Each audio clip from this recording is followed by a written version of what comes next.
Hi, welcome back. In this particular video lecture, we're going to talk about arguments. And when we say arguments, we're not talking about fights. Arguments here refer to the everyday arguments. When two people communicate, and especially with an intention to change the other person's views about something, you call that an argument. So the advertisements makes arguments. A lawyer makes arguments. Arguments are a form of reasoning within a very specific context, and we'll talk about what it is in a second. So this is the outline for this video lecture. We'll talk about what arguments are first, talking about the components of it. Then we'll talk about how to evaluate the strength of an argument or analyze the strength of an argument. Then we'll talk about 21 common fallacies. And we try to distinguish between opinion, reason, judgment, and a fact. We'll talk about how people change their beliefs. Okay, so what is an argument? Usually we refer to these arguments that we're going to talk about in this video as informal arguments. Arguments that you often hear in everyday context, like when you turn on the news, when you see an advertisement, when you talk to someone about some political issues or things of that sort. So what is an argument in that sense then, an informal argument? And usually formal argument term is used for deductive and inductive reasonings that are discussed earlier. Now, if you think about it, these arguments that we discuss about now, the argument has similar structure and process, but the context makes it very difficult to clearly tie it to the inductive or the deductive type. And there is actually some sort of debate in the field to call these arguments logical, or they fall into a totally different frame of reasoning. So let's begin. So what is an argument? Let's say I say that death penalty should be abolished. So this is the conclusion I'm making and supporting it with some reasons. I say because death penalty is inhumane. So I'm providing a reason to support a conclusion I'm making or to support the claim I'm making. So here too, you'll have reasons called premises, and the conclusion is usually called the claim. So in fact, argumentation is referred to as reason giving. It's providing reasons to the claims you're making about seeing for a purpose of changing somebody's opinion or substantiating your own opinion about something. So an argument is a set of premises or reasons that support a conclusion meaning the claim, right? And it requires at least one premise and the one conclusion. That's the bare minimum. But you may have more premises and a conclusion. You can have more conclusions from one premise, and there is a combination of possible things depending on how complex of an argument you're making. And you can have sub-arguments building up to make a bigger argument. At any level, though, let's say a bigger argument would be supported by smaller arguments themselves as premises. So that kind of unfolds throughout the argument structure. The idea is the conclusion you're drawing, and meaning the claim you're making and the reasons you're providing, and multiple such arguments can towards build to make a bigger argument, and all these will turn into premises for this bigger argument. This bigger argument would be called a main point. And we'll talk about the examples I just gave you. We'll talk more about this, but remember the preferences, a description of the events, questions are not arguments. You can question the validity of it and kind of talk about your opinion about preferences, your opinion about events and questions.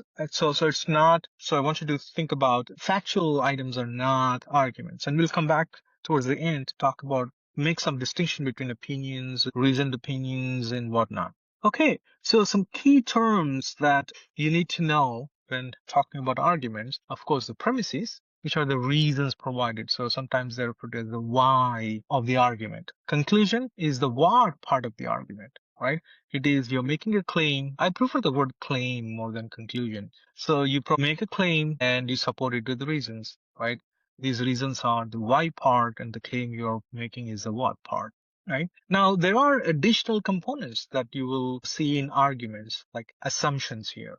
Well, while some argue that assumptions are are inevitable, and others say that they're not required. Nevertheless, assumptions are some unstated premises, and these unstated premises have no need for additional support. They are believed to be generally true, either at the ethical, reasonableness, or societal, cultural level. These are assumed to be commonly agreed upon standards. So, for instance, in the last example, I said that death penalty should be abolished. And the reason I provided was that death penalty, because it is uh, inhumane. By saying this, you're making an assumption or using an assumption that all inhuman things should be abolished. Okay? So that's usually these assumptions are not explicitly stated unless it is a very complex issue and you are to facilitate listeners' comprehension or making them explicit. Otherwise, it is the listener's task to figure it out. Now, there is another structure in arguments called a qualifier. Qualifier kind of restricts the instances so that the claim someone is making here are only applicable within that situation. So claims constrain, qualifiers constrain the conclusions. Usually when you're making an argument, right, you then comes a counter argument. Counter arguments are the reasons or the arguments against your own conclusion that you're trying to.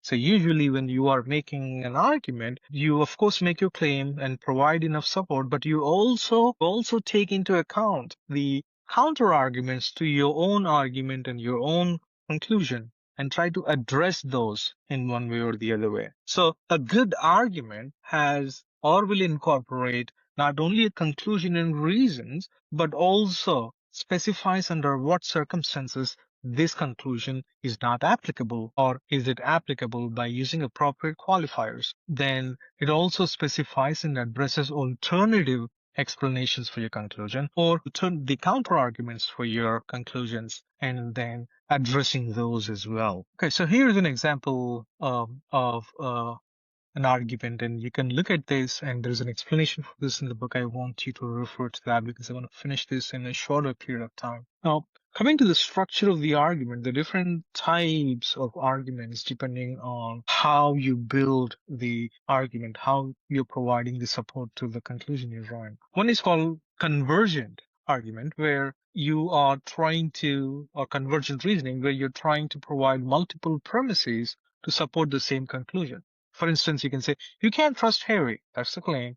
But the conclusion, you're saying Harry wears jeggings, Harry demonstrates poor judgment. So you're providing all potential reasons as to why you think that you can't trust Harry.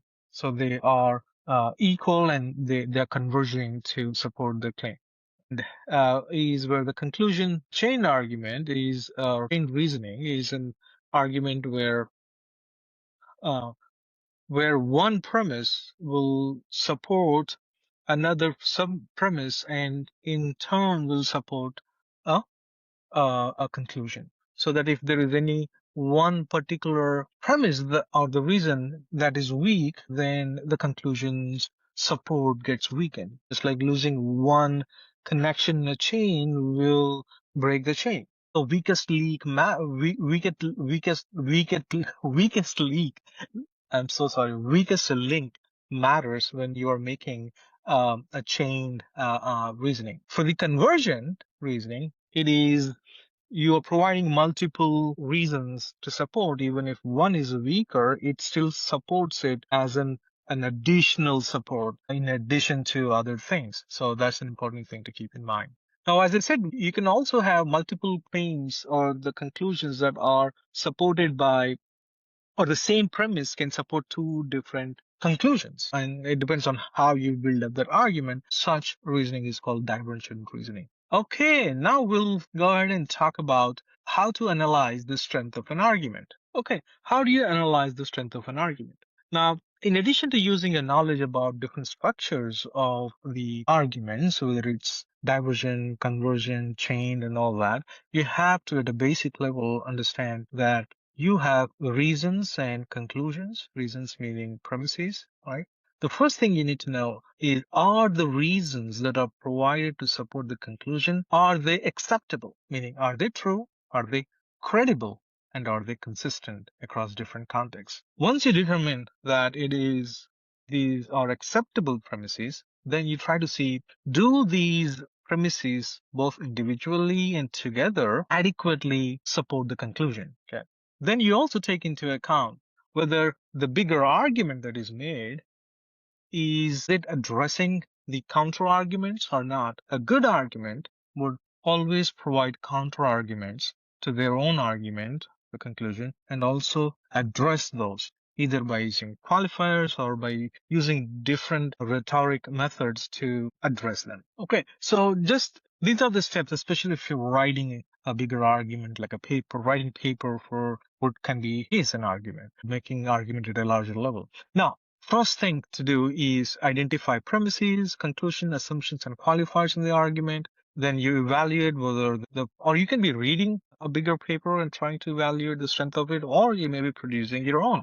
Either way, the first things to identify are the premises, conclusion, assumptions, and qualifiers of the individual parts of the argument at a smaller and a bigger level. Then evaluate the acceptability of premises and whether premises are consistent across contexts. Then a good thing to do is to draw a diagram and try to figure out whether the argument is strong or weak. Usually the way we think of argument is like a stool. It has this structure on 4 different legs or multiple different legs. So these legs of the table are the premises or the reasons, and the table itself is the desk itself is the conclusion. Your conclusion is as good as the legs that support it. So imagine you try to draw a diagram and make sense whether the argument is strong or not, depending on how well these premises support the claim. Then also for a bigger argument, you also take into account whether they provide counter arguments, whether they omit any information. Then you determine the overall soundness or strength of the argument, of your own argument or somebody else's. Okay, so persuasion and propaganda. Again, we're going to have a separate video about all the fallacies put together, but this is just to cover the topic here in this particular unit. So with the intention to pursue, people use arguments, and you call such arguments a propaganda if they're trying to send it across masses and use different kind of symbols to catch your attention. And this is called propaganda. And propaganda often uses emotional appeals, and there are very fallacies surrounding different kinds of fallacies that you use to make propaganda, and we'll talk about that in the next few slides. And there are some common fallacies people use to do propaganda, and we'll talk about those in the upcoming slides. Okay, so now let's talk about the common argument fallacies. Okay, so let's talk about some common fallacies, and we're not going to spend too much time. I'm going to just briefly define these, but we'll have some places where we will discuss these in other videos. Okay, so the common fallacies include association effects, right? You might have heard the expression association, guilt by association. So you determine a person to be right or wrong depending on who the person is seen with or associated with. Okay, so you're not arguing based on what the individual says, but based on who the individual associates himself with. Ad hominem is attacking the person, not the actual argument. So trying to find faults with the argument, not with the argument, but the person who is making an argument. Remember how you have to analyze the argument just based on the conclusion and whether the reasons support the conclusion, not who is making it, because it is immaterial. And another kind of argument is called the appeal to pity, where you take emotional need as a reason to support the claim, as opposed to the logical connections. Then we have bandwagon, which is a kind of fallacy where you define the success of an individual based on popularity and not based on the merit. Then you have testimonials, where celebrities endorse a product not because they're an expert to suggest how good of a product it is, but because they are popular and they're making a suggestion that you can be like me if you wear this. So that's a kind of fallacy. False dichotomy, where you only give 2 choices, although there are multiple choices. So artificially saying this or that, while there are many other options available there. Well, coming to appeal to snobbery, it is the appeal to the status of an individual as opposed to the logic of the argument the person is making. Then card stacking is an interesting fallacy where people intentionally try to hide information and omit presenting information to make their point, to persuade you to behave in such way. They won't give you full information so you can make an informed decision, but they hide the information. That is card stacking. Circular reasoning is you make a conclusion without any reason. In fact, you provide the same conclusion as the reason for the conclusion. You have to eat this food because you have to eat this food. It's like a circular argument. A slippery slope is when the extreme outcomes are described from small steps. A straw person's argument is when you try to represent others' views in the weakest form. So it's called straw person's argument or layman's argument, where you're taking they're misrepresenting their views or positions and taking the weakest form of it to kind of counteract. False cause, then you have, which is called post hoc, ergo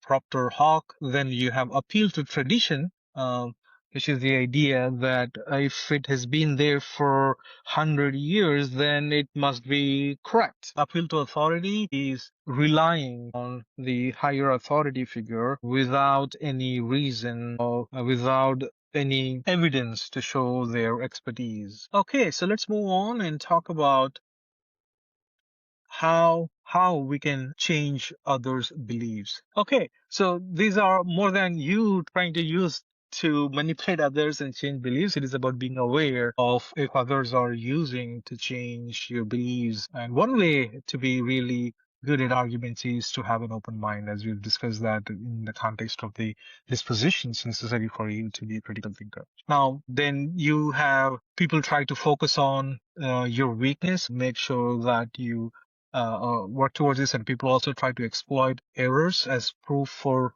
any errors in the single part of an argument would be considered as a flaw in the entire argument. So you should be aware of that. Sometimes people use quotes out of context to support their argument. Be aware of that. Sometimes people try to uh, present disagreement as contradiction, which in their view would weaken the argument, and emphasize the unknown over the known. So make sure that make a clear distinction between what is known, what is not known when you are in the midst of an argument. Okay, so what's the take home message? The summary said that arguments require clear premises and conclusion. We also talked about analyzing the acceptability of the premises and how they support, and looking for any information that is missing or might be missing. Then beware of common fallacies and tactics of propaganda, and try to cultivate open-minded thinking to make decisions. Well, I hope you liked it. I'll see you in the next